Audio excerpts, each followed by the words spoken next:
Hello everyone. आइए आज बात करते हैं स्टैटिस्टिक्स की कुछ ऐसे चीज़ों की जिनके बारे में अमूमन बात नहीं की जाती। मतलब मैंने भी नहीं की है, लेकिन बाकी काफ़ी लोग उसको मिस कर देते हैं। काम करते हैं लोग, पर आगे ये नहीं पता कि इसको हैंडल कैसे करेंगे। देखिए, मैं एक बार पहले पीछे से एक बार स्टोरी समझते हैं, तब आपको समझ आएगा। कई गैप्स ऐसे हैं जो ना थोरोली डिस्क्रिप्टिव में आते हैं ना एक्सपेरिमेंटल में, इनके बीच में गैप्स हैं कहीं पे। उसमें से एक टेस्ट है जिसकी हम बात करेंगे, फ्रैडमैन टेस्ट। पर उससे पहले एक बार अब पीछे की कहानी देखिए।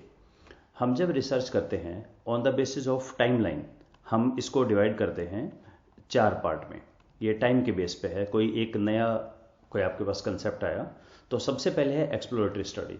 कोई कंसेप्ट इतना नया है कि लोगों को पता ही नहीं है उसके बारे में, तो हमारा सबसे पहला एक एम रहेगा उसको मेज़र करना। सबसे पहले उसके बारे में देखें अवेयरनेस है या नहीं, लोग कैसे समझते हैं। और सेकंड, क्या हम उसको क्वांटिफाई कर सकते हैं, ये हमारा ऑब्जेक्टिव है। तो अल्टीमेटली हम हर चीज़ को, आप नोट कीजिएगा, क्वांटिफाई करना चाह रहे हैं ताकि बड़ा इजी हो जाए हमें समझने में ना। तो इसीलिए हमने, चाहे वो हमारे ब्लड प्रेशर हो, शुगर लेवल हो, हीमोग्लोबिन लेवल हो, हर चीज़ को हमने क्वांटिफाई किया हुआ है, इजी हो जाता है समझना। तो दो कंसेप्ट में सबसे पहले तो उसको मेज़र करें कि कैसे करेंगे मेज़र, और फिर उसके कुछ बना दें कि अच्छा इतना इतना होना चाहिए, ये अच्छा है बुरा है समथिंग। तो कोई भी एक नई चीज़ आई है तो हम, जैसे आजकल हम इसकी बहुत काम कर रहे हैं, air quality index AQI, Delhi में काफ़ी पोर चल रहा है। तो उसी तरह से पहले तो ये था ना कि हमारे जो एटमॉस्फेयर उसमें बहुत सारी गैसेज हैं, क्या कंपोजिशन है, कितना होना चाहिए, कब हैजार्डियस बोलते हैं, एक्सेट्रा एक्सेट्रा। तो एक्सप्लोरेटरी स्टडी सबसे पहले देखी जाती है, सॉर्ट ऑफ क्वालिटेटिव स्टडी कर सकते हैं, या इसके कई डायमेंशंस हैं करने के। पर्पज़ है क्वांटिफाई करना। एक बार चीज़ कंसेप्ट क्वांटिफाई हो गया तो हम आते हैं डिस्क्रिप्टिव स्टडी पे। डिस्क्रिप्टिव स्टडी में दो पार्ट होते हैं मेनली, एक क्रॉस सेक्शनल और दूसरा होता है लॉन्गिट्यूडनल।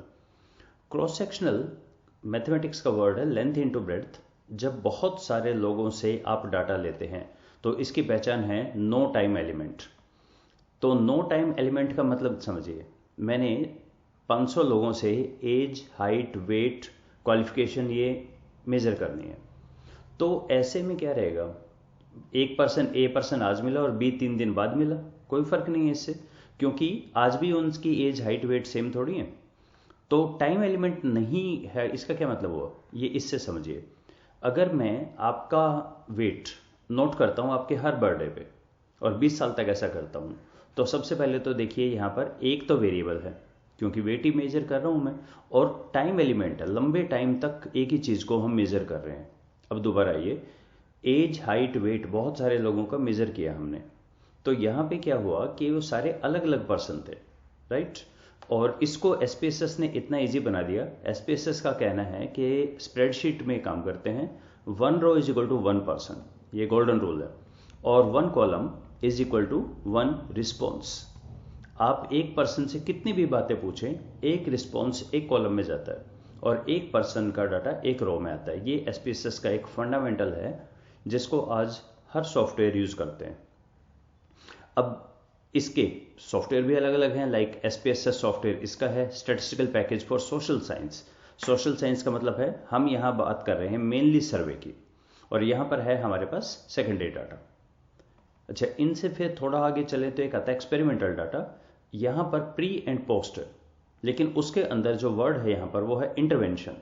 इंटरवेंशन का मतलब हो गया कि देखिए, एक पर्सन को फीवर है और मैं 5 दिन तक उसका फीवर नोट करता हूँ, तो ये तो लॉन्गिट्यूडनल स्टडी होगी, 5 दिन तक आप नोट करते रहो वही वेरिएबल, और कोई टैबलेट नहीं दी। अब अगर मैं 2 दिन बाद टैबलेट दूं और फिर 3 दिन का नोट करूं या 2 दिन का नोट करूं, दैट्स एन एक्सपेरिमेंटल, एक इंटरवेंशन है। तो कॉमनली इसको बोला जाता है प्री एंड पोस्ट। इस सिनेरियो में हम समझते हैं प्री और पोस्ट में। हिस्टोरिकल स्टडी होती है, लाइक 1000 साल बाद कोई स्टडी करें कि ईयर 2020 में लोग, एक सॉफ्टवेयर होता था एसपीएसएस, उस पर काम करते थे और कैसे कैसे सोचते थे, क्या करते थे।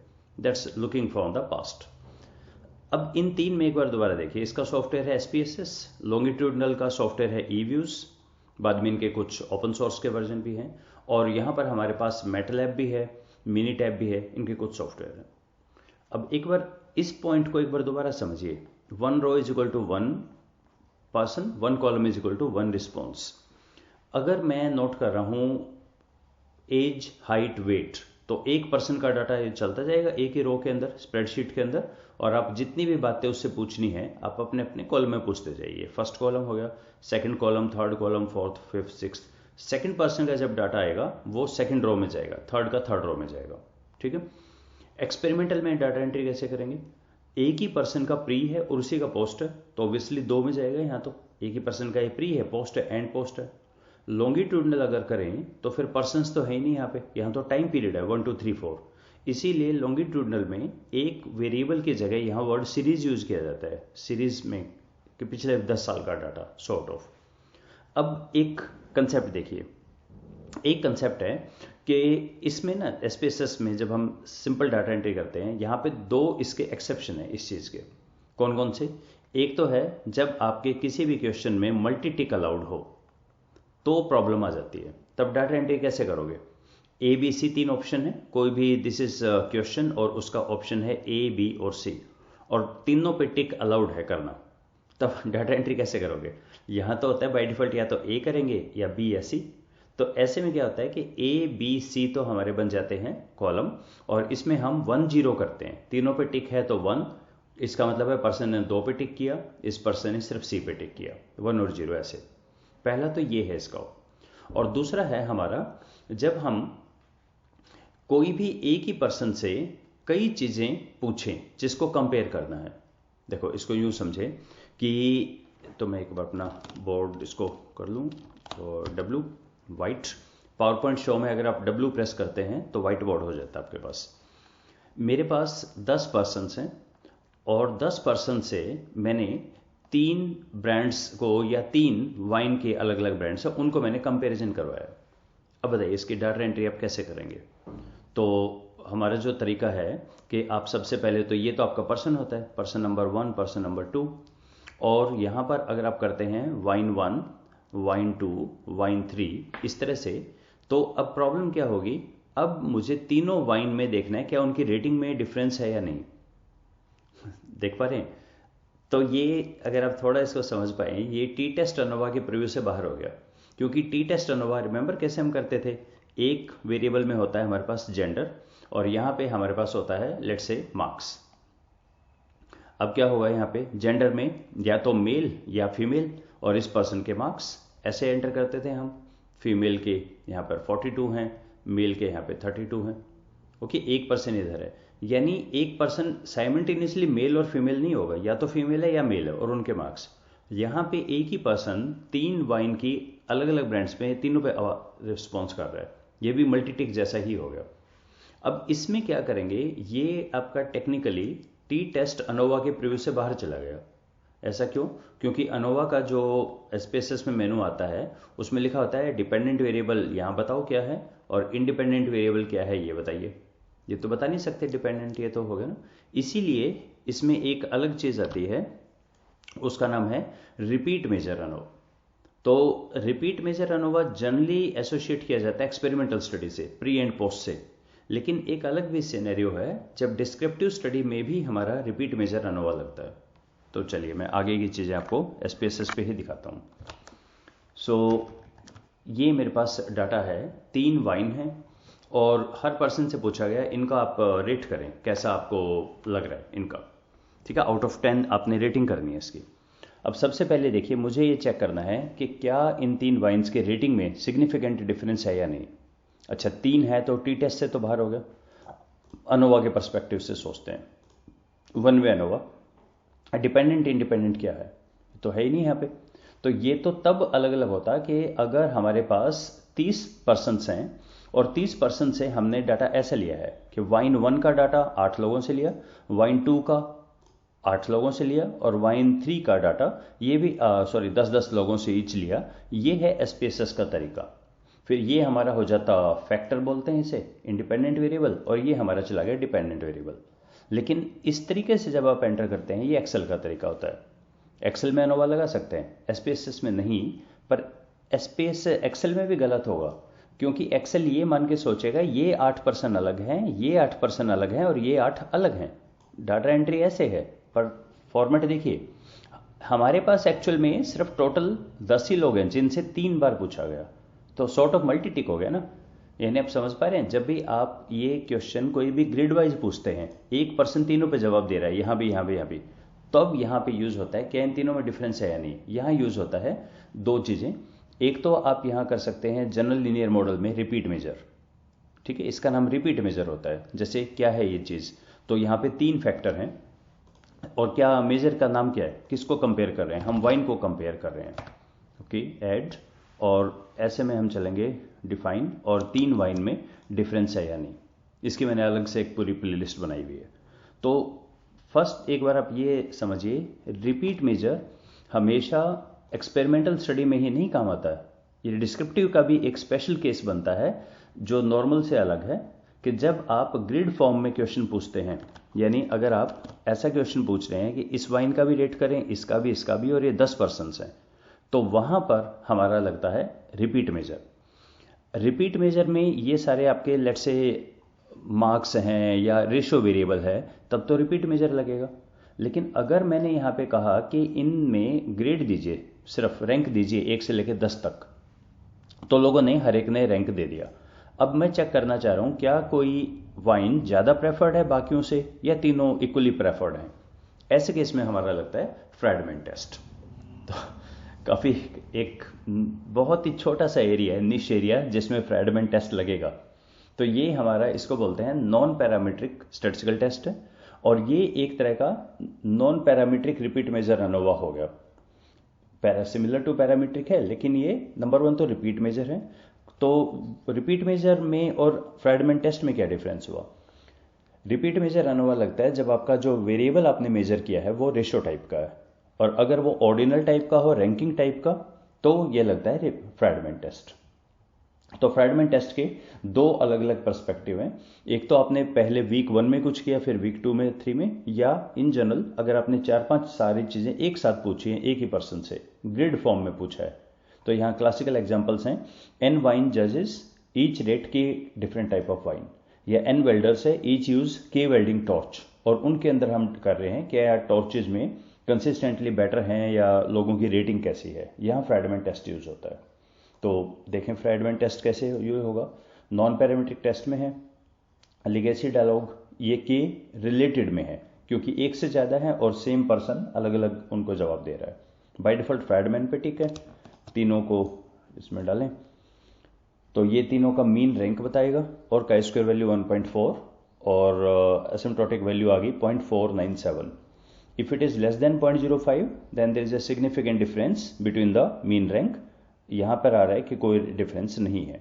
आता कैसे है ये भी एक बार क्विकली देख लेते हैं। ये हमारे पास फॉर्मूला है इसका, क्यू निकालते हैं इसमें। तो जो भी डाटा हो, सबसे पहले तो विद इन द रो उसका रैंक निकालना है हमें, और ये बिल्कुल क्रुस्कल वैलिस एच टेस्ट जैसा ही है। अगर रैंक रिपीट हो तो एवरेज देना है उसका। इसका रैंक मुझे निकालना है इन तीन के अंदर। सो मैं कॉल को फिक्स कर देता हूं और दैट्स इट। ये रैंक हो गई, और इनके भी रैंक निकाल लीजिए। इनका रैंक्स का एवरेज निकाल लीजिए। तो पहले एक बार टोटल कर लें, और एवरेज के लिए हम डिवाइडेड बाय 10 भी कर सकते हैं, या एवरेज के फंक्शन से आप कर लीजिए। तो इन जनरल क्या लग रहा है, फर्स्ट जो वाइन थी उसका ओवरऑल मीन रैंक है 2.2, दूसरे का है 1.7, तीसरे का है 2.1। तीनों में कोई डिफरेंस है क्या। Let's use the formula. What is N. N is the number of persons, यहां पे 10 है। K is the number of the things, attributes जो आप कंपेयर कर रहे हैं, वो 3 है यहाँ पे। ओके, तो ये फार्मूला यूज करते हैं 12 डिवाइडेड बाई, पहले ये देख लेते हैं, और मीन निकाल रखा है मैंने, mean minus K plus 1/2, okay, is equal to this number minus ये के है प्लस 1 डिवाइडेड बाई 2 और होल स्क्वायर, और इस सारे का समेशन कर दें। समेशन कर देते हैं 4.4। Now this value multiplied by 12 into N divided by K into K plus 1, so into this plus 1 लिख भी सकते थे सीधा। वैल्यू आ गई है हमारी 40.4। चेक कर लो मैं एक बारी। This multiplied by 10 into B15 B15 भी ठीक है, और यहाँ पे मैंने होल स्क्वायर कर दिया, होल स्क्वायर नहीं किया इनका, नहीं यहाँ होल स्क्वायर करना था, जस्ट गिव मी मिनट, मैं चेक कर लेता हूँ। हाँ जी, होल स्क्वायर भी किया हुआ है 40, ठीक है। और यहाँ का स्क्वायर वैल्यू है ये 1.4, मेरी आ रही है 40। ओके, एक minute, let me check. Okay, तो दो छोटी छोटी गलतियाँ मिली मुझे। पहली गलती तो ये है कि मुझे यहाँ पे रैंक देना है असेंडिंग के अंदर, मतलब बाई डिफ़ॉल्ट अगर मैं नहीं लिखता तो ये डिसेंडिंग हो जाता है, इसको असेंडिंग में देना है हमें, ठीक। तो ये मैंने तीनों पे कंट्रोल R और इन पे भी कर दिया, और चेक कर लेते हैं। मेरा जो मीन रैंक है 1.8, 2.3 और 1.9 आ रहा है, मैंने वो 1 को मिस कर दिया था। सेकंड इसमें गलती ये है कि ये जो फार्मूला मैंने यूज़ किया है, फार्मूला है RJ minus K+1, this K+1 divided by 2 whole square 2। Excel में जो सबसे कॉमन गलतियां हैं वो है कि डॉलर नहीं लगाया था इस पर, डॉलर। तो ये वैल्यू आ गई हमारी काई स्क्वायर की वैल्यू, काई SQ 1.4, और इसका P वैल्यू देखने के लिए हमें यूज़ करना होता है इसका राइट टेल्ड वाला, this value. And degree of freedom and K-1, number of column -1 2 है यहाँ पे, तो ये वैल्यू आ गई 0.497, तो 497, राइट। अब इसको एक बार समझने का प्रयास करें। देखें, फ्रेडमैन टेस्ट क्या चेक कर रहा है, क्या मीन स्कोर सेम है या डिफरेंट है, ठीक है। नंबर एक तो इसने जो ऑर्डिनल डाटा था उसको रैंक में कन्वर्ट कर दिया, जैसे क्रुस्कल वैलिस H टेस्ट में हम करते थे। और सेकेंडली लगभग फार्मूला भी वैसा सही है, मिलता जुलता 12/। तो अब हम ये चेक करें, अगर इसमें लेट्स से इनकेस ऐसा हो कि प्रेफरेंस बढ़ती जा रही है या एक पर्टिकुलर ब्रांड की प्रेफरेंस ज़्यादा दे रहे हैं, तो देखें इसमें 765 है, इसका मैं 9 कर देता हूँ यहाँ पे डाटा, इसका भी 9 कर देते हैं तो टाई हो जाएगा। ओके, यहाँ पे भी इसका 8 और इसका 5 कर दिया, ठीक है। और इसके भी लेट से मैं एक ब्रांड को कर रहा हूँ कि ज़्यादा प्रेफर्ड है एज कंपेयर टू अदर्स। तो देखिए इसका मीन हो गया 2.65, इसका 1.8, 1.5, तो ये ज़्यादा हो गया ना, कहीं ज़्यादा, एंड दैट्स डिपिक्टेड हेयर। तो जब एक पर्टिकुलर चीज़ मैक्सिमम लोगों ने काफ़ी हाई रैंक की है और बाकियों को लो रैंक दिया है, तो ये चेक करता है फ्रेडमैन टेस्ट क्या तीनों के अंदर सिग्निफिकेंट डिफरेंस है या नहीं। तो ये कब यूज़ करना है, रिपीट मेजर और इसमें क्या फ़र्क है। रिपीट मेजर यूज़ होता है अगर आपका यहाँ पे तीनों के अंदर रेशो वेरिएबल है, जैसे मार्क्स फिर मार्क्स और फिर मार्क्स, तो आप जो 100 में से हैं, जहाँ बोल सकते हैं कि 40-20 का 2 टाइम्स है, तो उसमें आप यहाँ पे लगाएंगे रिपीट मेजर रन हुआ, उसकी अलग से एक प्लेलिस्ट है। लेकिन अगर ये ऑर्डिनल डाटा है, यहाँ पे जो 9 है वो 3 से 6 यूनिट्स ज़्यादा है, 3 गुना नहीं है, ये रैंक है यहाँ पे 9 रैंक और 3 रैंक। तो इस केस में पहले रैंक निकालते हैं और रैंक निकाल के फिर आगे क्रुस्कल वैलिस H टेस्ट जैसा फार्मूला है और काई स्क्वायर लगा के हम चेक करते हैं। तो नल हाइपोथेसिस थी, are any of the key wines ranked consistently higher और लोअर देन द अदर्स, कोई एक ज़्यादा प्रेफर्ड है क्या। So no significant difference between the ranking, और P वैल्यू लेस देन 0.05 हो तो नल हाइपोथेसिस नॉट एक्सेप्टेड, और हम बोलेंगे हाँ एक वाइन ज़्यादा प्रेफर्ड है as compare to other. This was the not Kruskal Wallis, this was the Friedman test. Hope it will be helpful to you. Let's stop here. Thank you.